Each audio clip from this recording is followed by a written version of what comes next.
Assalamualaikum warahmatullahi wabarakatuh. Perkenalkan kami dari kelompok 1 yang beranggotakan saya sendiri, Aulia Natasha, kemudian ada Izatus Syafa Aina, dan juga Syahnas Mardatilah.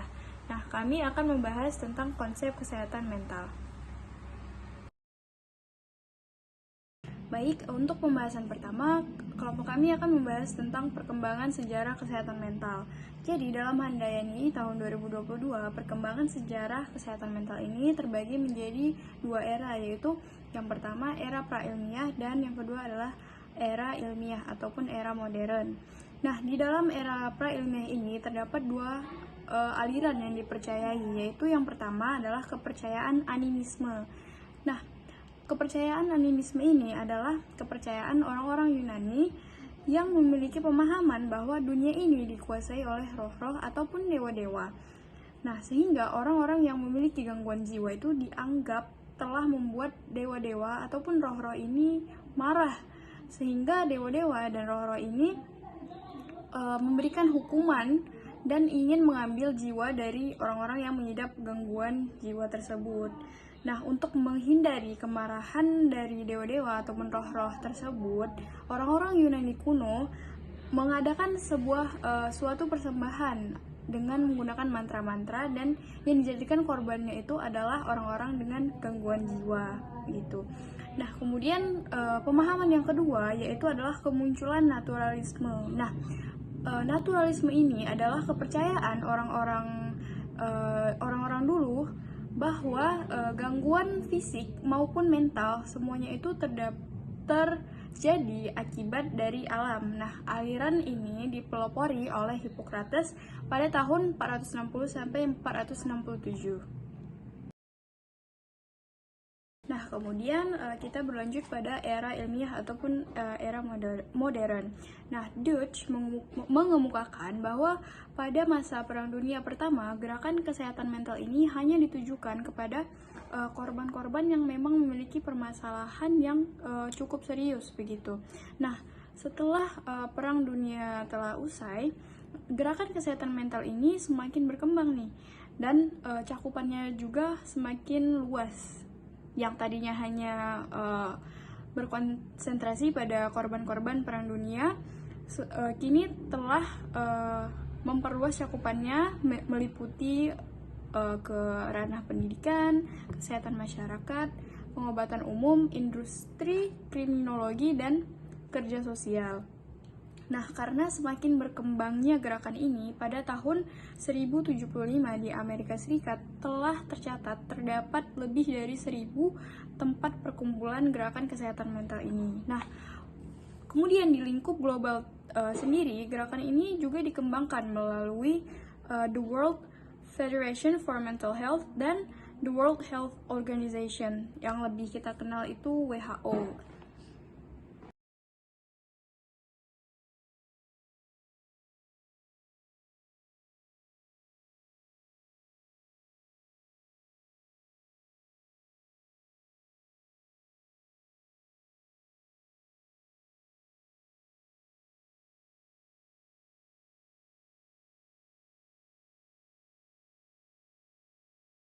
Baik, untuk pembahasan selanjutnya, kami akan membahas tentang konsep mental health. Nah, mengutip dari Fakhriani tahun 2019, kesehatan mental merupakan keseluruhan kesehatan aspek perkembangan seseorang, baik itu aspek fisik maupun psikis.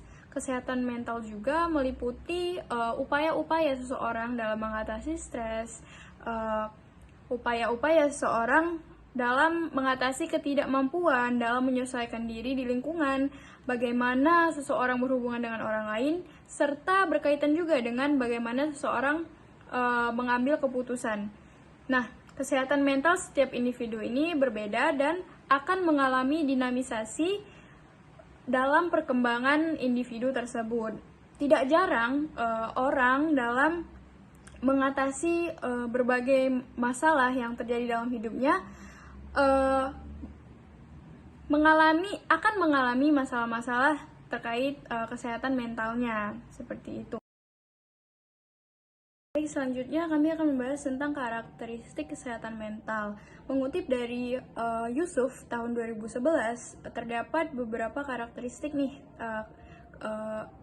kesehatan mental. Yang pertama itu adalah terhindar dari gangguan jiwa. Menurut Derajat tahun 1975 terdapat dua kondisi kejiwaan terganggu, yaitu neurose dan psikose. Nah, kondisi neurose ini yaitu kondisi seseorang yang masih mengetahui masalahnya dan masih merasakan nih masalahnya.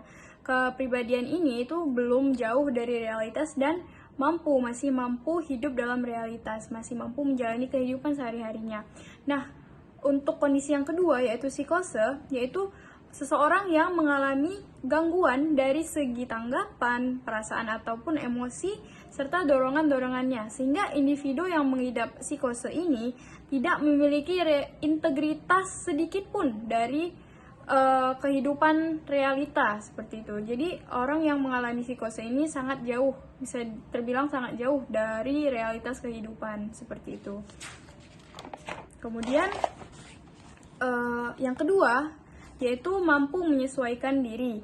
Nah, seseorang dikatakan mampu memiliki penyesuaian diri yang baik apabila dia mampu mengatasi kesulitan dan permasalahan yang dihadapinya secara wajar, tidak berlebihan, dan tidak merugikan diri sendiri maupun merugikan lingkungannya, dan sesuai dengan norma sosial dan juga norma agama yang berlaku. Yang ketiga ada mampu memanfaatkan potensi secara maksimal. Nah, di sini tuh diharapkan individu itu secara aktif mengikuti kegiatan-kegiatan yang positif dan bisa dibilang konstruktif bagi pengembangan kualitas dirinya. Jadi dia mengembangkan potensi dirinya secara maksimal dengan mengikuti kegiatan-kegiatan yang memang dapat menunjang potensi yang ia miliki, seperti itu. Kemudian yang keempat ada mampu mencapai kebahagiaan pribadi dan orang lain. Nah, individu dengan mental yang sehat menunjukkan perilaku ataupun respon terhadap situasi dalam memenuhi kebutuhannya dengan perilaku atau respon yang positif. Nah, respon positif yang dikeluarkan oleh individu ini berdampak positif bagi dirinya sendiri dan juga orang lain, seperti itu.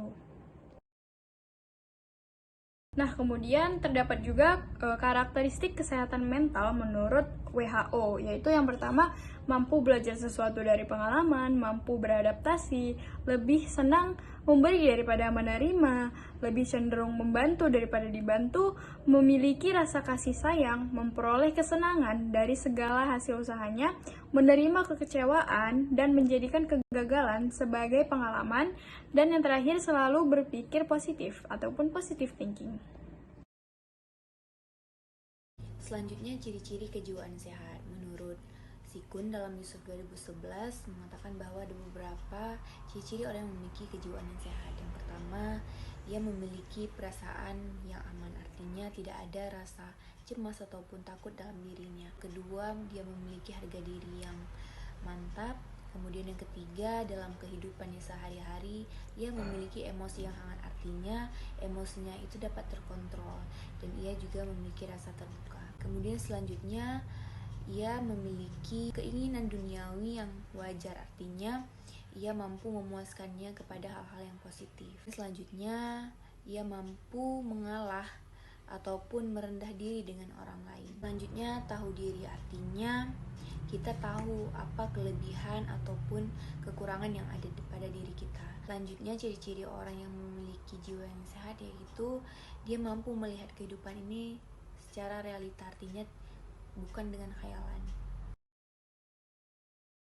Ciri-ciri selanjutnya yang memiliki rasa toleransi terhadap stres, artinya ia tidak panik ketika ia menghadapi suatu permasalahan dalam hidupnya. Kemudian ia memiliki integrasi ataupun kemantapan dalam kepribadiannya. Ciri selanjutnya yaitu ia memiliki tujuan hidup yang positif, kemudian ia juga mampu belajar dari pengalamannya, juga mampu menyesuaikan diri dengan aturan-aturan ataupun norma-norma yang ada dalam kehidupannya, dan ia juga tidak melanggar aturan-aturan tersebut. Ia mampu ataupun tidak terikat dalam suatu kelompok, artinya ia mampu menilai baik dan buruk ketika ia berada dalam suatu kelompok. Selanjutnya, ruang lingkup kesehatan mental. Pertama, kesehatan mental dalam keluarga.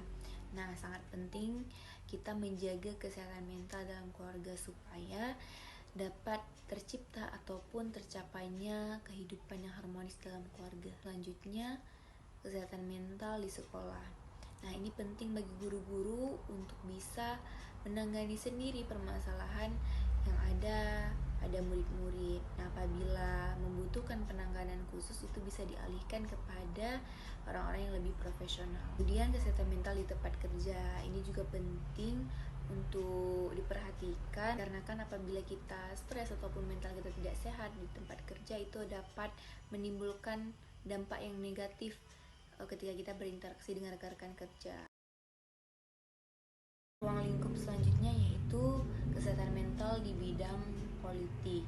Nah, biasanya contohnya itu ada pada orang-orang yang melakukan money politik. Nah, orang-orang ini menimbulkan stres dan juga perilaku-perilaku agresif yang mengganggu kesehatan mentalnya. Selanjutnya, kesehatan mental di bidang hukum. Kesehatan mental ini sangat penting bagi hakim supaya hakim bisa mendeteksi ini tingkat kesehatan mental terdakwa dan juga saksi pada saat persidangan. Dan yang terakhir, kesehatan mental dalam beragama. Nah, ternyata kesehatan mental dalam beragama ini penting karena pendekatan ataupun penyembuhan secara psikologis ini ternyata paling lama daripada pendekatan lain.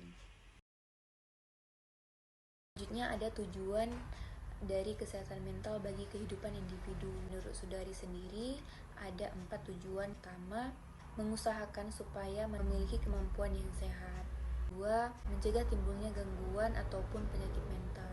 Ketiga, yaitu mencegah berkembangnya gangguan dan juga penyakit mental. Dan yang keempat, mengurangi ataupun mengadakan penyembuhan bagi orang-orang yang memiliki gangguan ataupun penyakit mental.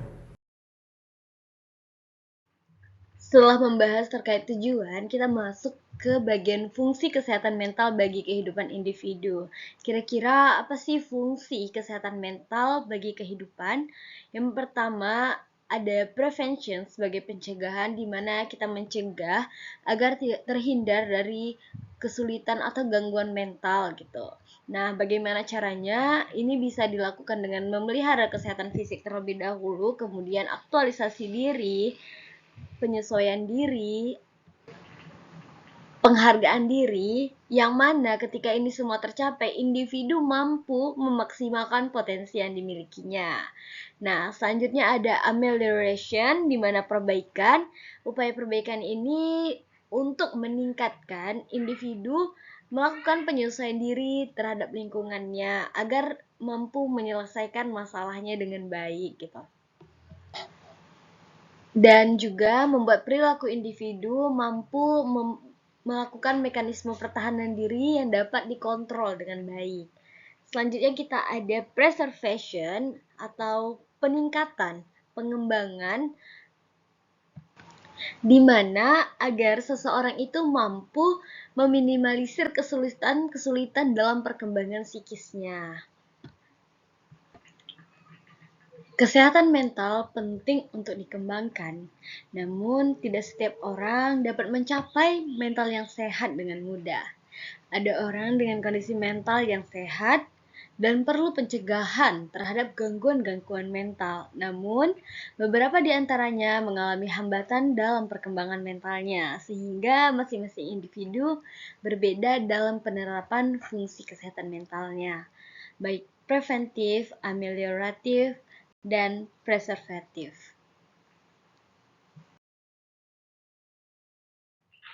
Selanjutnya kita membahas terkait asal-usul kesehatan mental.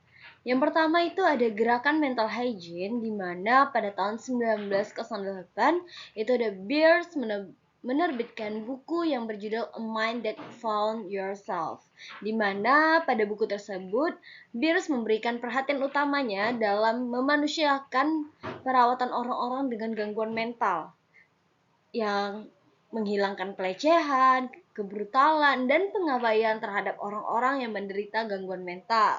Kemudian pada tahun 1937, the US National Committee for Mental Hygiene berusaha mencapai tujuannya dengan mempromosikan diagnosis dan pengobatan dini, mengembangkan rawat inap yang memadai, melakukan penelitian-penelitian mengenai kesehatan mental, dan mengamankan pemahaman publik dan mendukung kegiatan kesehatan mental, dan juga bekerja sama dengan badan-badan pemerintah dan swasta yang relevan dengan bidang kesehatan mental.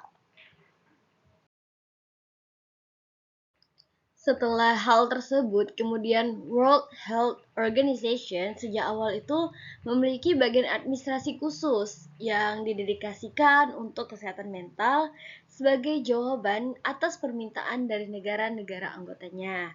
Sesuai dengan pembukaan konstitusi WHO yang disebutkan bahwa kesehatan adalah keadaan kesejahteraan fisik, mental, dan sosial yang lengkap dan bukan hanya penyakit atau kelemahan. Gitu teman-teman terkait asal-usul kesehatan mental. Ditambah lagi dengan Kongres Internasional Kesehatan Mental yang diselenggarakan pertama kali yaitu di London oleh Asosiasi Nasional Inggris untuk Mental Hygiene dari tanggal 16 hingga 21 Agustus tahun 1948.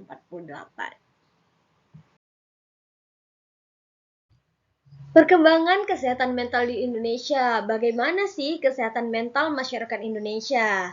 Menurut laporan Indikator Kesehatan Jiwa Riskesdas, yaitu riset kesehatan dasar pada tahun 2013, Indonesia masuk pada gangguan jiwa berat, gangguan mental emosional, serta cakupan pengobatannya, yaitu 9 juta orang mengalami depresi dari 250 juta orang dan 1,7 per 100 orang menderita skizofrenia. Kemudian pada riset data kesehatan tahun 2018 menunjukkan bahwa 19 juta penduduk berusia lebih dari 15 tahun mengalami gangguan mental emosional dan lebih dari 12 juta penduduk berusia lebih dari 15 tahun mengalami depresi.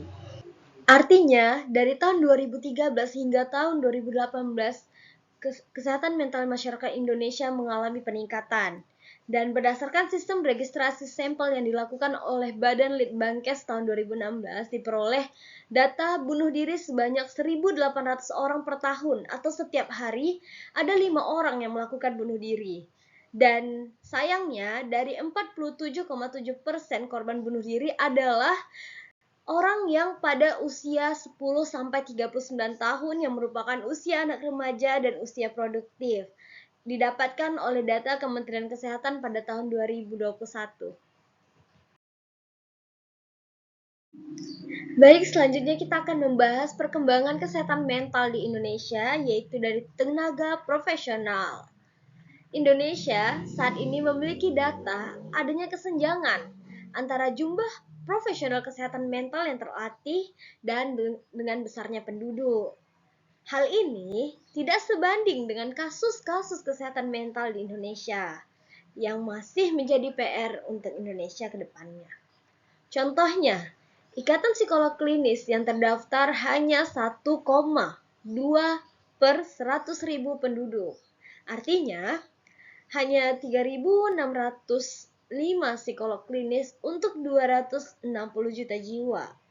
Dan 80% diantaranya bekerja di Pulau Jawa, yang artinya profesional kesehatan mental yang terlatih masih belum merata untuk Indonesia. Dan dari data pada tahun 2014, dari Kementerian Kesehatan Indonesia menunjukkan bahwa hanya 600 sampai dengan 800 psikiater di seluruh Indonesia. Dan yang dipaparkan oleh World Health Organization pada tahun 2014, rasio psikiater yaitu 0,01 untuk 100.000 per 100.000 orang. Berikut adalah pemaparan dari kelompok 1 mengenai konsep kesehatan mental, sejarah kesehatan mental, perkembangan kesehatan mental di Indonesia, dan asal-usul kesehatan mental. Terima kasih telah menonton. Sampai bertemu kembali.